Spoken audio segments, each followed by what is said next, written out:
కన్యా రాశి వాళ్ళ విషయం కనుక తీసుకున్నట్లయితే కన్యా రాశి వాళ్ళకి ఆలోచనలు అనేవి చాలా చకచకా ముందుకు ప్రయాణం చేస్తాయి.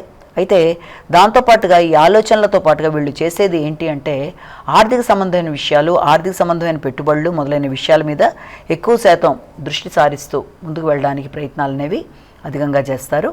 అంటే ముఖ్యమైన విషయాలలో అంటే ఏదన్నా మీరు కొత్తది ఏదన్నా చేద్దామనుకున్నా, లేకపోతే కొత్తగా ఎవరికైనా ఏదైనా ధనాన్ని ఇద్దామనుకున్నా, మాట ఇద్దామనుకున్నా ఆ విషయాల్లో మాత్రం కొంత మీరు నిర్ణయాలు తీసుకునేటప్పుడు ఆచితూచి వ్యవహరిస్తూ ముందుకు వెళ్ళవలసిన అవసరం అయితే ఒకటి కనబడుతోంది.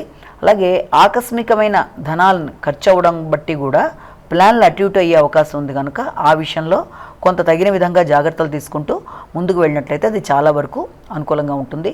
ఏది ఏమైనప్పటికీ సమయానికి ధనం మీకు అందిన ధనాన్ని మీరు కరెక్ట్గా ఎలా అయితే ప్లాన్ చేయాలనుకుంటున్నారో ఆ విధంగా మీరు ప్లాన్ చేసుకుంటూ పెడుతున్నా ఆకస్మికమైన ఖర్చులు అనేవి అధికంగా ఉన్నా మీ సామర్థ్యంతో ఎలాంటి దాన్నైనా అధిగమిస్తూ ముందుకు వెళ్ళగలుగుతారు.